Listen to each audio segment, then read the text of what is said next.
الحمدللہ، آج کے اس پروگرام کا عنوان ہے مختلف شریعتوں میں شرک کی مختلف سزا، حصہ 9۔ اعوذ باللہ من الشیطان الرجیم، بسم اللہ الرحمن الرحیم۔ والصلاة والسلام علیک یا سیدی یا رسول اللہ وعلی ازواجک و اصحابک و آلک یا سیدی یا حبیب اللہ۔ الحمدللہ، لاہور شہر میں آج بروز ہفتہ 28 جمادی الاخر 1444 ہجری اور 21 جنوری 2023 کا دن ہے۔ پچھلے پروگراموں میں ہم جرم اور سزا کے حوالے سے بات کرتے چلے آ رہے ہیں، اور سورہ لقمان کی آیت نمبر 13 میں ان الشرک لظلم عظیم کا تجزیہ پہلے بھی پیش کیا گیا، آج بھی انشاءاللہ اس پہ مزید بات کریں گے۔ سورۃ التوبہ کی آیت نمبر 5 میں جو حکم ہے فَاقْتُلُوا الْمُشْرِكِينَ کہ مشرکوں کو قتل کرو، یعنی ایک جگہ سورہ لقمان کی آیت 13 میں یہ بتایا گیا کہ شرک بڑا گناہ ہے، اور سورۃ توبہ کی آیت نمبر 5 میں حکم دیا گیا کہ فَاقْتُلُوا الْمُشْرِكِينَ مشرکوں کو قتل کرو۔ اب ان دو آیات کا تجزیہ مزید یوں سمجھیے کہ پہلے ہمیں یہ سمجھ آ جائے کہ گناہ کیا ہے اور پھر اس کی اگلی سزا کیا ہے، اس کے احکامات کیا ہیں۔ تو پہلا جو تصور ہے کہ گناہ شرک ہے کیا، اگر شرک کی مختلف طرح سے ڈیفینیشن بیان کی جائے، اس کی تعریف بیان کی جائے، تعریف بمعنی ڈیفینیشن، کہ شرک ہوتا کیا ہے، کیسے ہوتا ہے، کیوں ہوتا ہے، شرک کی یعنی حقیقت کیا ہے، شرک کا تصور کیا ہے، تو اس بات پر غور کرنے کے لیے ہمارے پاس انسانی حوالے سے سب سے پہلی جو مثال ہے وہ ابو البشر سیدنا آدم علیہ السلام کی ہے، کہ اگر سجدہ غیر اللہ کو کروایا جائے اور وہ ہر صورت میں شرک تھا، تو پھر اللہ تعالیٰ نے آدم علیہ السلام کو سجدہ کیوں کروایا؟ وہ بھی تو غیر اللہ تھے، وہ بھی تو غیر اللہ ہیں۔ تو جب آدم علیہ السلام کو سجدہ کروایا گیا تو پھر بعد میں آج کی اس آخری شریعت میں اگر وہ سجدہ منع کر دیا گیا تو اس کا مطلب ہے کہ سجدہ آدم بذات خود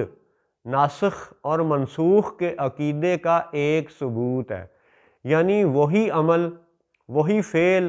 جو اللہ نے پہلے حکم دیا کہ غیر اللہ کو یعنی آدم علیہ السلام کو سجدہ کرو، اور وہ سجدہ ہوا اور اللہ کے حکم سے ہوا، اور بعد میں وہ منسوخ ہوا، تو پھر یہ ماننا پڑے گا کہ ناسخ اور منسوخ بھی ایک اہم عقیدہ ہے۔ چلیں اگلی بات، کہ جب آدم علیہ السلام کا جسم مبارک بنایا گیا، وہ خاکی پتلا بنایا گیا، تو اب آپ یہ تصور کریں کہ ابھی وہ مٹی سے پتلا بن گیا، جسم بن گیا، لیکن ابھی اس میں روح نہیں پھونکی گئی، تو آپ خود سوچیں اس وقت روح پھونکے جانے سے پہلے وہ کیا تھا؟ کیا وہ محض ایک جسد نہیں تھا؟ کیا وہ بے روح جسم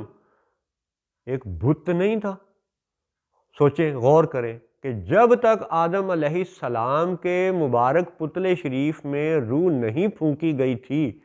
تو اس وقت تک وہ کیا تھا؟ وہ محض ایک ظاہری شکل میں بت نہیں تھا، اور وہ پاک بت مبارک، وہ پاک پتلا شریف، وہ جسد مبارک، وہ سیدنا آدم علیہ السلام کا جسم اطہر، کہ جس کے بارے میں اللہ تعالیٰ نے یہ بھی ارشاد فرمایا ابلیس سے گفتگو کے بات چیت کے دوران کہ لما خلقت بیدی، اے ابلیس تو اس کو سجدہ کیوں نہیں کرتا جسے میں نے اپنے ہاتھوں سے بنایا؟ تو اب سبحان اللہ، وہ اللہ تعالیٰ جو اپنی ذات کے لیے فرماتا ہے کہ وَتَعَالَى اللَّهُ عَمَّا يُشْرِكُونَ، کہ اللہ تعالیٰ بلند ہے اس بات سے، اس شرک سے جو یہ کرتے ہیں۔ تو اس کا مطلب ہے کہ شرک جو دنیا میں پتھروں کے حوالے سے کیا جاتا ہے وہ ایک الگ بات ہے، اور جو سیدنا آدم علیہ السلام کے مبارک پتلے شریف کی شان ہے وہ ایک الگ بات ہے۔ اب اس کی حقیقت کو مزید آپ سمجھیے کہ حجر پتھر کو کہتے ہیں، اور سورۃ الحجر 15ویں سورت ہے قرآن پاک کی، اس کی آیت نمبر 29 میں یہ بیان ہے آدم علیہ السلام کے حوالے سے، فَإِذَا سَوَّيْتُهُ وَنَفَخْتُ فِيهِ مِن رُوحِي فَقَعُوا لَهُ سَاجِدِينَ، کہ پھر میں جب اسے ٹھیک کر لوں، مکمل کر لوں، وَنَفَخْتُ فِيهِ مِن رُوحِي، اور میں اس میں اپنی طرف کی خاص معزز روح پھونک دوں، فَقَعُوا لَهُ سَاجِدِينَ، پھر اس کے لیے سجدے میں گر پڑنا۔ یعنی اس کا مطلب ہے کہ وہ کوئی ایسا وقت ضرور تھا کہ جب حضرت آدم علیہ السلام کا پتلا شریف تو بنا دیا گیا، اور بنایا بھی کیسے، کس شان میں، لما خلقت بیدی، اپنے ہاتھوں سے۔ اب اللہ تعالیٰ ہاتھوں سے پاک ہو کے بھی نبی کی شان ظاہر کرنے کے لیے اپنے ہاتھوں کا ذکر فرماتا ہے، اور یہ باتیں شرک سے بلند ہیں، ماوراء ہیں، یہ محض شرک کی گردان رٹنے والوں کو یہ سمجھ نہیں آتی، یہ ان کو سمجھ آتی ہیں جو انبیاء و صالحین کی محبت اپنے دل میں رکھتے ہوں۔ اور سنیں یہی آیت سورہ صاد جو کہ 38ویں سورت ہے، اور اس کی 72 نمبر آیت میں بالکل یہی الفاظ، بالکل یہی آیت دوبارہ دہرائی گئی، بالکل سیم۔ اب پھر سنیے، اعوذ باللہ من الشیطان الرجیم،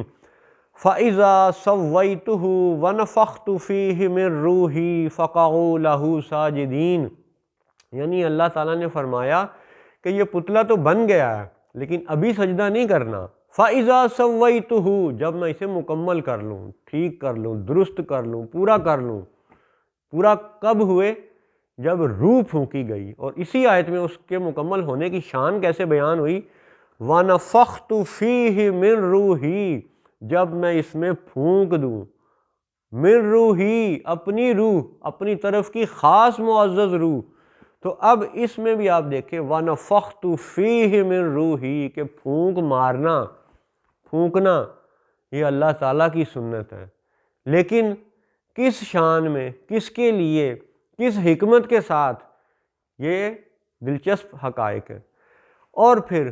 شرک کی گردان والے اس بات پہ بھی غور کریں کہ وہ جو صلصال اور حمائم مسنون سے بنایا گیا پتلا تھا،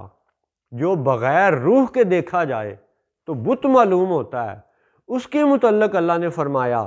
فَإِذَا سَوَّيْتُهُ وَنَفَخْتُ فِيهِ مِن رُوحِي، من روحی۔ کہاں گیا تمہارا شرک کا عقیدہ؟ کہاں رہ گئی وہ شرک کی ڈیفینیشن؟ وَنَفَخْتُ فِيهِ مِن رُوحِي، سوچو میرے دوستوں، میرے بچوں، غور کرو،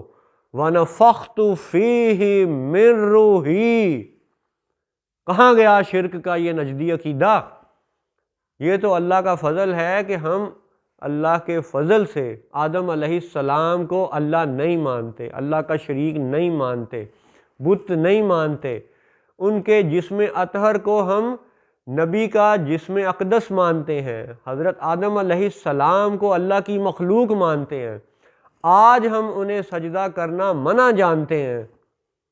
لیکن جب اللہ نے یہ سجدہ کروایا تو اس سجدہ کروانے سے پہلے یہ فرمایا فَإِذَا سَوَّيْتُهُ وَنَفَخْتُ فِيهِ مِن رُوحِي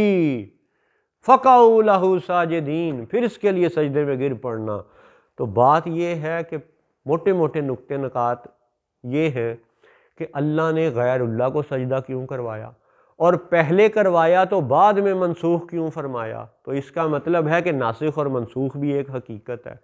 آدم کا سجدہ غیر اللہ کا سجدہ تھا، غیر اللہ کو کیا گیا سجدہ تھا، تو لہٰذا وہ شرک نہیں تھا، لہٰذا ہر سجدہ شرک نہیں ہوتا، اور شرک کی حقیقت کو سمجھنا پڑے گا۔ اللہ اکبر، ورنہ بندہ لفظی ترجموں میں بہک جاتا ہے، اور اسی لفظی ترجموں کی دھند صاف کرنے کے لیے ہی یہ سب باتیں اپنے بچوں کی خدمت میں پیش ہیں